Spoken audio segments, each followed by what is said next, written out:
नमस्कार दोस्तों, स्वागत है आपका हमारे यूट्यूब चैनल एग्जाम मस्ती में। तो आज हम फिर से हिंदी का व्याकरण का एक वीडियो आपके लिए लेकर के आए हैं, जिसमें अलंकार कराएंगे हम। तो चलिए शुरू करते हैं बिना देरी के आज का ये वीडियो। देखिए वीडियो में क्या है, अलंकार की परिभाषा सबसे पहले देख लेते हैं।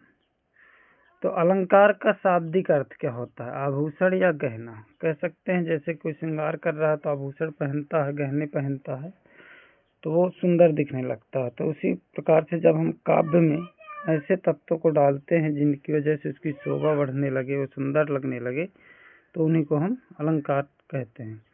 परिभाषा भी है, कविता की शोभा बढ़ाने वाले तत्व अलंकार कहलाते हैं। अलंकार के भेद कितने हैं? तो अलंकार के आपके 3 भेद हैं। पहले मुख्य शब्दालंकार, अर्थालंकार और उभयालंकार। शब्दालंकार क्या होता है? जहाँ कविता में शब्द के माध्यम से चमत्कार हो, उसको हम क्या कहते हैं? शब्दालंकार कहते हैं। अर्थालंकार क्या होता है? अर्थ के माध्यम से चमत्कार हो तो उसको अर्थालंकार कहते हैं। और उभयालंकार क्या होता है? शब्द प्लस अर्थ, यानी शब्द और अर्थ दोनों के माध्यम से जब चमत्कार हो तो हम उसको उभयालंकार कहते हैं। तो अब हम इनको बारी बारी से देखेंगे। पहले शब्दालंकार देखेंगे, फिर अर्थालंकार देखेंगे, उसके बाद उभयालंकार देखेंगे। तो चलिए देखते हैं शब्दालंकार।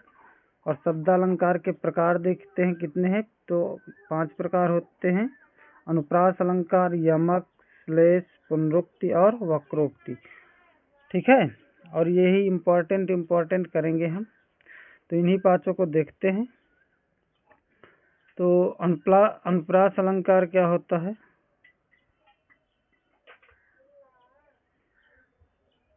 अनुप्रास अलंकार क्या होता है? अनु और प्रास से मिलकर ये बनता है अनुप्रास अलंकार, जिसमें अनु का मतलब क्या होता है? अनु का मतलब होता है आपका नकल। क्या होता है? नकल। और प्रास का मतलब क्या होता है? वर्ण। ठीक है, तो ये हो गया आपका अनुप्रास अलंकार का अर्थ, नकल और वर्ण। अनु का मतलब है नकल और प्रास का मतलब क्या होता है? वर्ण होता है। ठीक है, और ये हमने बता ही दिए हैं 5 प्रकार के होते हैं ये आपके। ठीक, अब देखते हैं अनुप्रास अलंकार की जो डेफिनेशन है, परिभाषा, उसको देख लेते हैं अनुप्रास अलंकार की। जहाँ वाक्य में एक ही शब्द की आवृत्ति बार बार हो वहाँ अनुप्रास अलंकार होता है। अब इसको समझेंगे उदाहरण से। कैसे देखते हैं? जैसे यहाँ पर एक चौपाई दी हुई है हल्की सी छोटी सी, रघुपति राघव राजा राम। तो इसमें आप क्या देख रहे हैं? रघुपति राघव राजा राम में आप क्या देख रहे हैं? बार बार कौन सा अक्षर आ रहा है? रा आ रहा है। क्या आ रहा है? रा आ रहा है। बार बार एक ही वर्ड यानी अक्षर की आवृत्ति हो रही है। किसकी आवृत्ति हो रही है? रा की आवृत्ति हो रही है। तो यही कहा गया है परिभाषा में आपके कि अगर जहाँ वाक्य में एक ही शब्द की, यानी कि यहाँ पे आप वर्ड कह सकते हैं, एक ही वर्ड की बार बार आवृत्ति बार बार हो, वहाँ अनुप्रास अलंकार होता है। तो बार बार कौन सा अक्षर आ रहा है? रा आ रहा है बार बार जो है, तो ये आपका क्या हो जाएगा? अनुप्रास अलंकार होगा। जैसे चारु चंद्र की चंचल किरणें, तो यहाँ पे चा बार बार आ रहा है, चा की बार बार आवृत्ति हो रही है, तो ये आपका क्या हो जाएगा? अनुप्रास अलंकार हो जाएगा। नेक्स्ट देखते हैं कौन सा अलंकार है अपना दूसरा नंबर का, यमक अलंकार है। यमक अलंकार का मतलब, यमक का मतलब होता है युग्म या जोड़ा। ठीक है, जहाँ काव्य में एक शब्द 2 या 2 से अधिक बार आए किंतु अर्थ अलग अलग हो। मेन पॉइंट यहीं पर है, अर्थ क्या हो? अलग अलग हो। ये वाला मेन पॉइंट है, अर्थ जो है अलग अलग होना चाहिए और शब्द 2 या 2 से अधिक बार आना चाहिए। ये 2 मेन पॉइंट हैं आपके। ठीक है, जैसे सजना है मुझे सजना के लिए, तो यहाँ पर पहले सजना का अर्थ क्या होता है? आपका श्रृंगार। और ये दूसरे वाले सजना का अर्थ क्या होता है? प्रीतम होता है। तो 2 शब्द मतलब एक शब्द 2 बार आया और दोनों का अर्थ क्या है? अलग अलग है, तो ये यमक अलंकार हो जाएगा। नेक्स्ट आपका उदाहरण है काली घटा का घमंड घटा। तो इसमें जो पहला वाला घटा है उसका मतलब बादल है और दूसरे वाले का मतलब कम होना। यहाँ पे काम लिख गया है, तो ये कम होना है। क्या है? कम होना, कम होना। इसका मतलब है कम होना। ठीक है, तो ये कम होना है। तो दूसरे वाले का अर्थ क्या है, घटा का अर्थ क्या है, कम होना, इसका अर्थ कम होना है। तो यहाँ पर एक शब्द दो बार आया है, घटा, काली घटा का घमंड घटा। तो यहाँ पे घटा दो बार आया है, दोनों का अर्थ अलग अलग है। पहले वाले का अर्थ बादल है, दूसरे वाले का अर्थ कम होना है। तो यहाँ पर क्या हो जाएगा, यमक अलंकार हो जाएगा, क्योंकि अगर शब्द दो या दो से अधिक बार आए और अर्थ अलग अलग निकले तो इसको यमक अलंकार कहते हैं। नेक्स्ट क्या है, श्लेष अलंकार है। जहाँ कविता में एक शब्द से अनेक अर्थ जुड़े हों वहाँ श्लेष अलंकार होता है। यमक में क्या था, शब्द दो या दो से अधिक बार आएगा और अर्थ जो है भी अलग अलग रहेगा। लेकिन यहाँ पर क्या है, शब्द तो एक ही बार आएगा लेकिन उसके अर्थ अलग अलग होंगे। ठीक है, नहीं उसके अर्थ कई होंगे, एक नहीं कई होंगे, अलग अलग नहीं कह रहे हैं हम, कई अर्थ होंगे उसके। जैसे पहले वाले उदाहरण से हम समझते हैं कि मांगन को देख पट देत बार बार। तो यहाँ पर क्या है, पट शब्द जो आया है उसके दो अर्थ है, एक तो अर्थ है वस्त्र और दूसरा अर्थ क्या है, दरवाजा। यानी शब्द एक ही बार आया है और अर्थ उसके अलग अलग है, वस्त्र भी है और दरवाजा भी है। दूसरा उदाहरण है आपका, हे प्रभु हमें दो जीवन दान। तो जीवन का मतलब क्या होता है, जीवन का मतलब होता है यहाँ पर पानी। ठीक है, और उम्र दोनों होता है। तो ये जीवन का मतलब हो गया, तो जीवन के भी दो अर्थ हो गए। ठीक, अब नेक्स्ट देख लेते हैं, ये अपनी लिख गया था, पानी है। नेक्स्ट आपका है पुनरुक्ति अलंकार। इसका सब मतलब क्या होता है, जहाँ काव्य में एक शब्द दो या दो से अधिक बार आए। देखिए यमक अलंकार में भी दो या दो से अधिक बार आए थे, ध्यान रखिएगा, और यहाँ पर भी दो या दो से अधिक बार आए किंतु अर्थ एक ही हो, वहाँ पुनरुक्ति अलंकार होता है। ठीक है, इसकी सबसे बड़ी विशेषता यह है कि इसमें जो है एक शब्द जो है दो बार आएगा, ये उससे अधिक बार आएगा, लेकिन अर्थ उसका एक ही निकलेगा, अलग अलग अर्थ नहीं निकलेगा। तो उसको हम क्या कहेंगे, पुनरुक्ति अलंकार। जैसे यहाँ पर देखते हैं फर्स्ट उदाहरण में हम, कभी कभी मेरे दिल में ख्याल आता है। तो यहाँ पर जो कभी कभी आया हुआ है दो बार, अर्थ उसका एक ही है, कभी का मतलब कभी ही होगा, चाहे वो एक बार आए चाहे दो बार आए। ठीक इसी प्रकार दूसरे वाले में देख लेते हैं, मधुर मधुर मेरे दीपक जल। तो यहाँ पर भी मधुर मधुर का मतलब एक ही चीज होगा, मधुर मधुर यानी मीठा मीठा, हल्का हल्का मीठा। करत करत अभ्यास के जड़मति होत सुजान, आपका अगला उदाहरण है। इसमें भी करत करत का अर्थ करना ही होगा दोनों बार में। ठीक है, आया तो दो बार है, तो ये आपका पुनरुक्ति अलंकार हो जाएगा। नेक्स्ट देख लेते हैं क्या है, अब आता है अपना वक्रोक्ति अलंकार। वक प्लस उक्ति, जिसमें वक का मतलब है टेढ़ा और उक्ति का मतलब है कथन। जहाँ कविता में वक्ता द्वारा बोले जाने वाले कथन जानबूझकर अन्य अर्थ निकाल ले, वहाँ वक्रोक्ति अलंकार होता है। कथन का, ये कहाँ की जगह का है, क्या है, का। जहाँ कविता में वक्ता द्वारा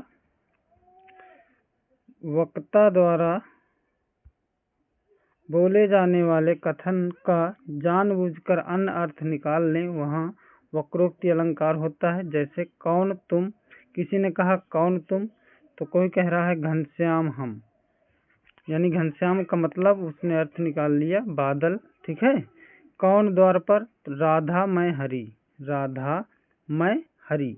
यहाँ पर हरि का अर्थ अगर कोई निकाल ले, वानर निकाल ले या बंदर निकाल ले, तो वो अर्थ क्या हो जाएगा, अन्य अर्थ कहलाएगा। ठीक है, जबकि हरि का मतलब, हरि किसी को कह भी सकते हैं, नाम भी हो सकता है किसी का, हरि मतलब नाम हो, कह रहा राधा मैं हरि, कहने का मतलब उसका है कि राधा मैं हरि, मैं तो हरि हूँ, मतलब मेरा नाम हरि है, लेकिन उसका अर्थ क्या है, वानर या बंदर है।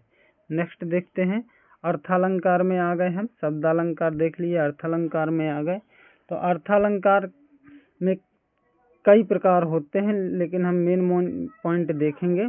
उपमा को देखेंगे, रूपक को देखेंगे, उत्प्रेक्षा को देखेंगे, मानवीकरण को देखेंगे, अतिशयोक्ति को देखेंगे, संदेह को देखेंगे और भ्रांतिमान को देखेंगे। इतने ही देखेंगे अर्थालंकार में, इसमें होते तो कई हैं। तो चलिए देखते हैं क्या है। उपमा अलंकार, जब उपमेय की तुलना उपमान से की जाती है, जब किसी व्यक्ति या वस्तु की तुलना की जाती है। ये दूसरा पॉइंट है कि या तो उपमेय की तुलना उपमान से की जाती है, या आप समझ सकते हैं कि व्यक्ति या वस्तु की तुलना की जाती है, या तो फिर उपमेय को उपमान मान लिया जाता है। ठीक है, इसमें उपमेय क्या होता है? उपमेय होता है जिसकी तुलना की जाती है, और उपमान क्या होता है? उपमान वो होता है जिससे तुलना की जाती है। इसमें एक ट्रिक है, जो वाचक शब्द होते हैं ना, उनको याद करना बहुत ज़रूरी होता है। बच्चे यही गलती कर देते हैं, इन वाचक शब्दों पे ध्यान नहीं देते। तो ये है आपका सा, से, सी, समान, सरिस और सम। इनको याद करना बहुत इम्पोर्टेंट होता है, वेरी वेरी इम्पोर्टेंट होता है वाचक शब्दों को याद करना। तो आपको अगर किसी वाक्य में, कविता में सा, से, सी, समान या सरिस या तो फिर सम मिल जाए तो समझ लो कि वो उपमा अलंकार का है। ठीक है, तो नेक्स्ट आगे बढ़ते हैं, इसके उदाहरण देखते हैं। जैसे मुख चांद सा सुंदर, तो ये आ गया सा। ठीक है, मुख क्या है? चांद सा सुंदर है, तो ये इसका मतलब सा आ गया। तो इसका मतलब क्या हुआ कि ये उपमा अलंकार है। अब इसमें देखना क्या है, मुख क्या है आपका? उपमेय है। चांद क्या है? उपमान है। और मुख क्या है? जिसकी तुलना कर रहे हैं, यानी उपमेय है। और चांद उपमान है जिससे तुलना कर रहे हैं। तो मुख की तुलना किससे कर रहे हैं? हम चांद से कर रहे हैं। तो ये उपमेय और उपमान हो गया। ठीक, दूसरा उदाहरण देखते हैं। दूसरे उदाहरण में क्या है? पीपर पात सरिस मन डोला। यहाँ मन की तुलना किससे किया जा रहा है? पीपल के पत्ते से मन की तुलना की जा रही है। और यहाँ पर देखिए आया हुआ है सरिस, तो हमने पीछे बताया सा, से, सी, सरिस, समान, सम, अगर ये आते हैं तो समझ जाइए कि ये उपमा अलंकार है। ठीक है, अब अगला उदाहरण देख लेते हैं। हाय फूल सी कोमल बच्ची, हुई राख की थी ढेरी। यहाँ पर ढेरी है, देरी नहीं है, ढेरी है। ये क्या है? ढेरी है, ढेरी है। ठीक है, इसको मिटा के लिख देते हैं, ढेरी। ये ढेरी शब्द है, ठीक, देरी की जगह पर। अब इसको समझते हैं। देखिए यहाँ पर जो बच्ची है ना, उसकी तुलना किस किस से की गई है? हाय फूल सी कोमल, यानी फूल सी कोमल से तुलना की गई है। किसकी? बच्ची की तुलना। ठीक है, तो यहाँ पे क्या हो जाएगा? उपमा अलंकार हो जाएगा। और ये आपका वाचक चिन्ह आ गया है, वाचक शब्द आ गया है, जिससे आपको पहचानने में सरलता मिलती है कि ये उपमा अलंकार है। नेक्स्ट अलंकार देखते हैं, आ गया अपना रूपक अलंकार। जहाँ कविता में उपमेय और उपमान का भेद मिटा दिया जाए, अर्थात दोनों को एक कर दिया जाए, वहाँ रूपक अलंकार होते। मतलब उपमेय और उपमान में आपको अंतर नहीं समझ में आएगा, दोनों का अर्थ, मतलब दोनों को एक कर दिया जाएगा। और इसकी पहचान क्या होती है, ट्रिक क्या होती है? इसमें योजक चिन्ह लगा होता है। जैसे उदाहरण से देखते हैं, मैया मैं तो चंद्र खिलौना ले हूँ। चंद्र खिलौना, यानी कि खिलौने की तुलना चांद से की गई है। तो खिलौना क्या है? उपमेय है, और चांद क्या है? उपमान है। नीचे हमने लिख भी दिया है, ये उपमान है और ये उपमेय है। ठीक है, अब यहाँ पर ये देखिए आपका ये योजक चिन्ह आया हुआ है। क्या आया हुआ है? योजक चिन्ह। ठीक, तो यहाँ से पहचान मिल जाती है कि ये रूपक अलंकार है। और इसमें एक चीज ये है कि यहाँ पर इन दोनों को, चांद और खिलौनों को एक जैसे समझा गया। चंद्र खिलौना सीधे सीधे मिला गया कि चांद जैसा खिलौना। ठीक है, खिलौने को ही चांद कह दिया गया है सीधे सीधे। चरण कमल बंदो हरिराई, यहाँ पर चरण क्या है? उपमेय है। ठीक है, और कमल क्या है?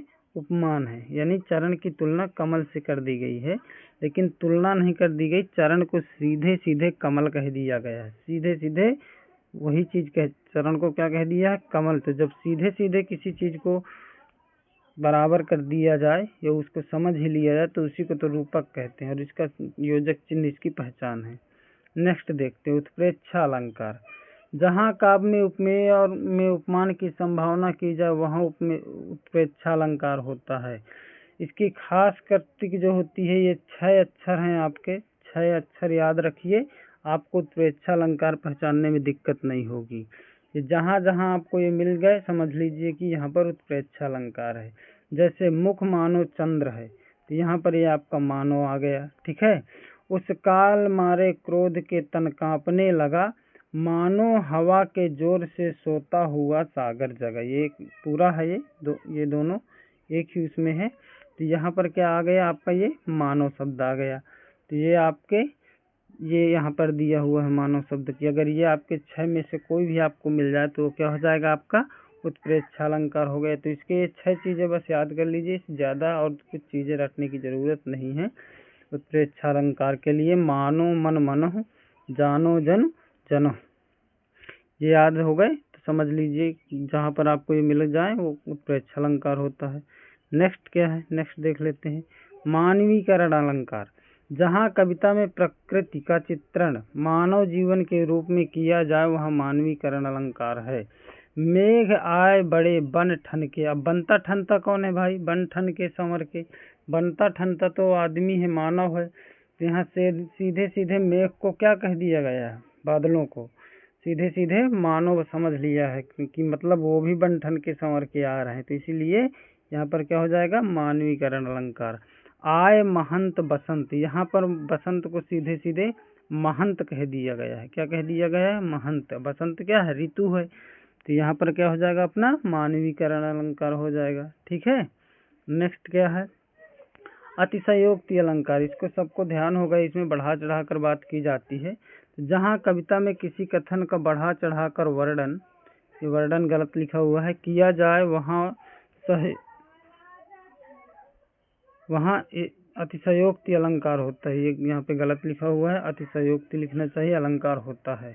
जैसे हनुमान की पूंछ में लगन न पाई आग, लंका सिगरी जल गई, सिगरी है, सिगरी जल गई, गए निशाचर भाग। यानी हनुमान जी की पूंछ में आग लग ही नहीं पाई और निशाचर क्या हो गए, भाग गए। तो ऐसे कैसे हुआ कि आग लग ही नहीं पाई उनकी पूंछ पर और निशाचर भाग गए। तो इसीलिए इसको मतलब लंका सिगरी जल गई। तो लंका जल कैसे गई, जब अभी हनुमान जी की ही पूंछ पर आग नहीं लगी। तो बात क्या की गई है, बढ़ा चढ़ा कर की गई है। तो इसमें क्या होगा, अतिशयोक्ति अलंकार होगा। अब आगे देख लेते हैं दूसरा उदाहरण इसका। आगे नदियाँ पड़ी अपार, घोड़ा कैसे उतरे पार, राणा ने सोचा इस पार तब तक चेतक था उस पार। यहाँ से चीज समझ में आ रही है कि राणा तो इस पार सोचा ही कि उस पार कैसे उतरे, घोड़ा कैसे उतरे उस पार, तब तक उनका जो घोड़ा था चेतक था वो नदियों को पार कर गया था। तो ये भी बढ़ा चढ़ा करके कवि ने लिखा है। तो ये अभी आपका क्या हो जाएगा, अतिशयोक्ति अलंकार हो जाएगा। संदेह अलंकार, जहाँ कविता में संदेह की स्थिति बनी रहे वहाँ संदेह अलंकार होता है। इसमें ठीक है आपकी, इसमें आपको या देखने को मिलेगा। क्या देखने को मिलेगा, या। जैसे उदाहरण से देख लेते हैं। साड़ी बीच नारी है कि नारी बीच साड़ी है, नारी ही की साड़ी है या साड़ी ही की नारी है। तो ये आ गया आपका या। क्या आ गया यहाँ पर, या आ गया ये यहाँ पर। तो ये आपका क्या हो जाएगा, या वो संदेह अलंकार हो जाएगा। अब देख लेते हैं दूसरा उदाहरण। मुख है या चंद्र है, तो ये आपका या आ गया। ठीक है, तो यहाँ पर क्या हो जाएगा, संदेह अलंकार हो जाएगा। तो ये आपकी पहचान है, यह शब्द से आप पहचान सकते हैं कि ये आपका संदेह अलंकार है। ठीक, बाकायदे संदेह तो प्रकट ही हो रहा है। ठीक है, मुख है कि चांद है, पता नहीं कि मुख है कि चांद है, इसलिए यहाँ पे संदेह हो रहा है। तो नेक्स्ट देखते हैं क्या है आगे। 7 नंबर भ्रांतिमान अलंकार। भ्रांतिमान अलंकार में क्या है, जब उपमेय में उपमान का भ्रम हो, सीधे सीधे, इसमें संदेह वंदेह नहीं होता, सीधे सीधे हो जाता है कि रस्सी अंधेरे में पड़ी हो तो सीधे सीधे देख के ये हो जाए कि ये सांप ही है, तो उसको क्या कहेंगे, भ्रांति कहेंगे। अगर ये कहते रहे कि रस्सी है कि सांप है, रस्सी है या सांप है, रस्सी है सांप है, तो फिर संदेह हो जाता है। ठीक है, अर्थात एक वस्तु में दूसरे वस्तु का भ्रम होता है। इसके कुछ शब्द हैं जो आते हैं कविता में, वो है जान मानी और भ्रम। अगर ये शब्द आ जाए तो समझिए कि भ्रांतिमान अलंकार है। तो उदाहरण से समझते हैं। पहले नंबर उदाहरण है आपका, जान श्याम घनश्याम को नाच उठे वनमोर। तो यहाँ पर यार देखिए आपका जानी शब्द आ गया, तो ये आपका क्या हो जाएगा, भ्रांतिमान अलंकार हो जाएगा। दूसरा उदाहरण है आपका, नाक कमोती अधर की कांति से, बीज दाड़िम का समझकर भ्रांति से। तो ये भ्रांति शब्द आ गया, भ्रम शब्द आ गया। तो यहाँ पर आपका भ्रांतिमान अलंकार हो जाएगा। ठीक है। चलिए नेक्स्ट देखते हैं। अब आता है उभयालंकार। उभयालंकार का अर्थ मतलब है शब्द और अर्थ दोनों उसमें हो, शब्दालंकार और अर्थालंकार। तो यहाँ पर क्या होता है, जहाँ शब्द और अर्थ दोनों के माध्यम से चमत्कार हो उसको हम उभयालंकार कहते हैं। जैसे चांद बना दूल्हा सा, तो यहाँ पर देखिए सा सी से आ गया, तो इसका मतलब क्या हुआ, यहाँ पर उपमा अलंकार है। क्या है, उपमा अलंकार, जो अर्थालंकार के अंतर्गत आता है। लेकिन वहीं पर क्या है, यहाँ पर जो है आड़ी रेखा है, यहाँ पर दूल्हा सा के बीच में, यहाँ पर आड़ी रेखा बीचों बीच, मतलब क्या कहेंगे, योजक चिन्ह है। तो यहाँ पर सा की वजह से तो ये उपमा अलंकार हो गया। क्या हो गया, उपमा अलंकार हो गया। लेकिन यहाँ पर एक और है, चांद बना दूल्हा सा। चांद, एक तो यहाँ पर ये भी हो सकता है आपका कि बीच में योजक चिन्ह आया है तो रूपक अलंकार हो जाएगा। क्या हो जाएगा, रूपक अलंकार। ठीक है, जहाँ अनेक अलंकार आ जाएं तो समझिए कि उभय अलंकार है। जैसे आधी आधी रात में, तो यहाँ पर क्या है, अनुरुक्ति अलंकार है। यहाँ पर क्या है, अनुरुक्ति अलंकार है। तो जहाँ एक से अधिक अलंकार हो वहाँ पर आपका उभय अलंकार हो जाता है। इसकी ये भी पहचान है। वैसे ये ज़्यादातर पूछा नहीं जाता है, लेकिन हमने करा दिया। तो ये वीडियो यहीं से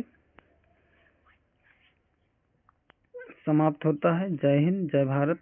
अगर आपको पसंद आए तो लाइक, सब्सक्राइब और शेयर कर दीजिएगा।